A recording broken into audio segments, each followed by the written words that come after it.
Insiders, welcome to your Monday download.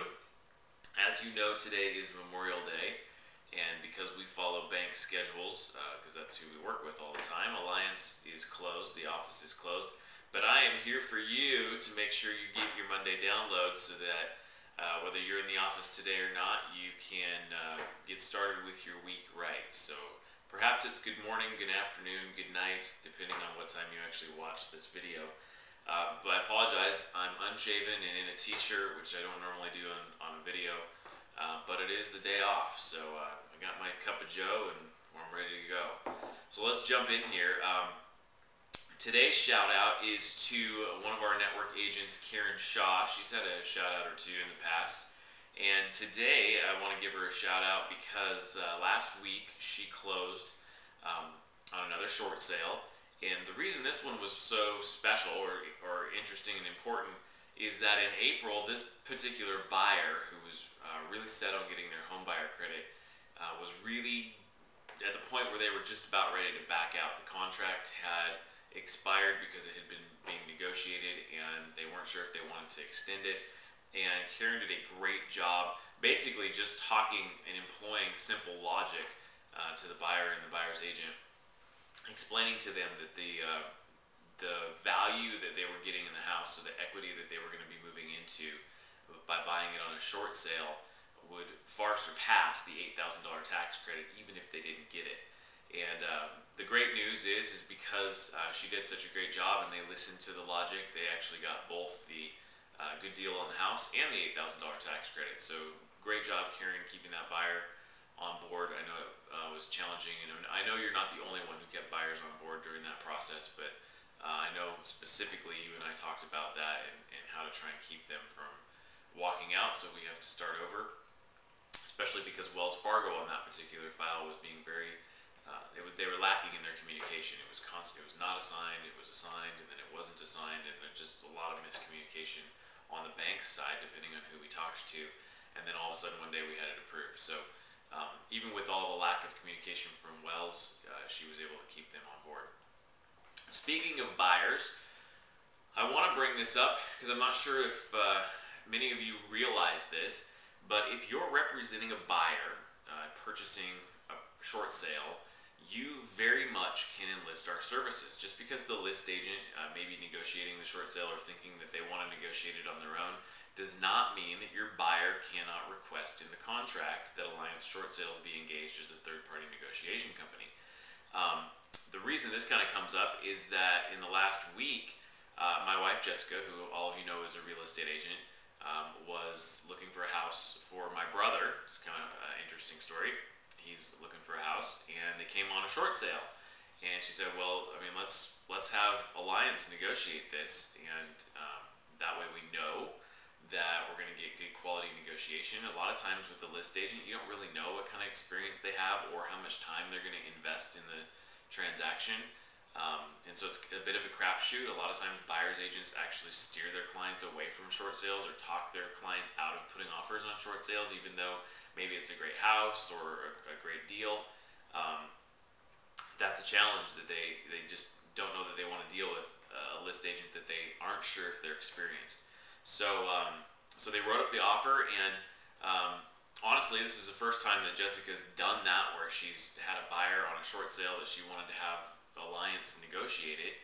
And so I think she was just a little bit nervous. How am I going to approach this with the buyer, the list agent?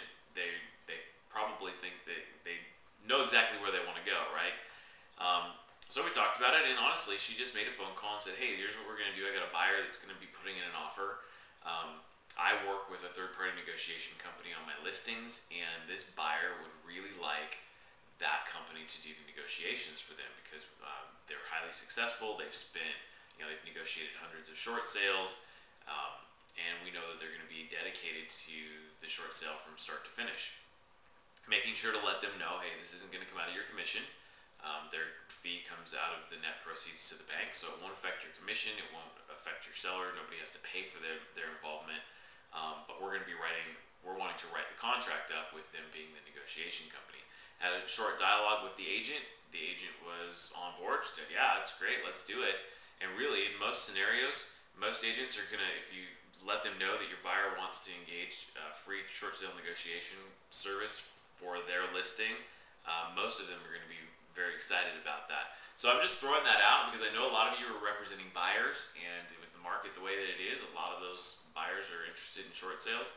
And so if you want us to negotiate those, it's really simply, in one respect, you're going to have the checklist so that we get all of the documentation from the seller.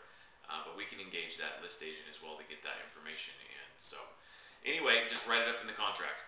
The last thing I want to say before I sign off for this Monday is that we saw a big surge in transactions this spring, and I know a lot of times in most markets, summertime is when the market picks up.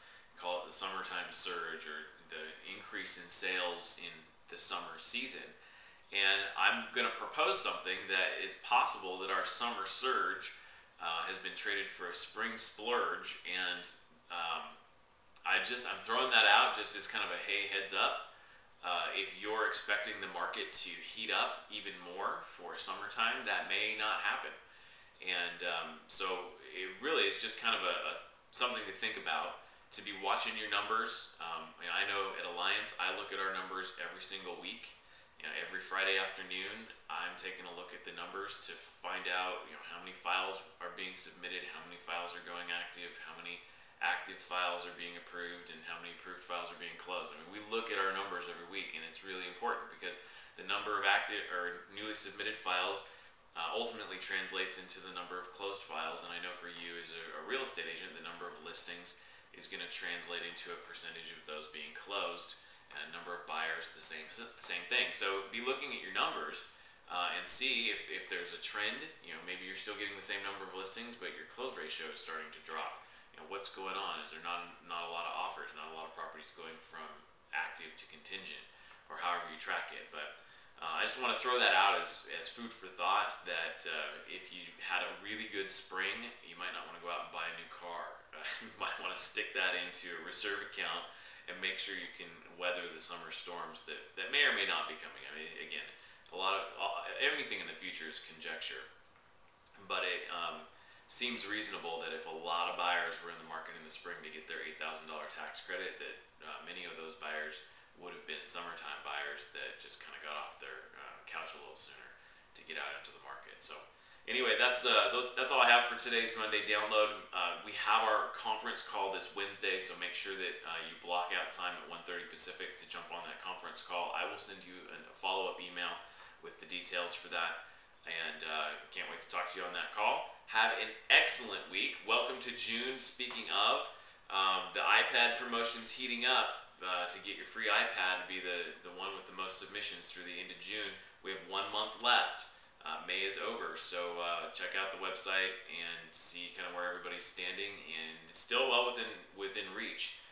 But as we get closer to mid and end June, it's going to become more challenging for someone to step into the lead. So, all right, that's all for now. Have a great day, great week, and I'll talk to you on Wednesday. Bye.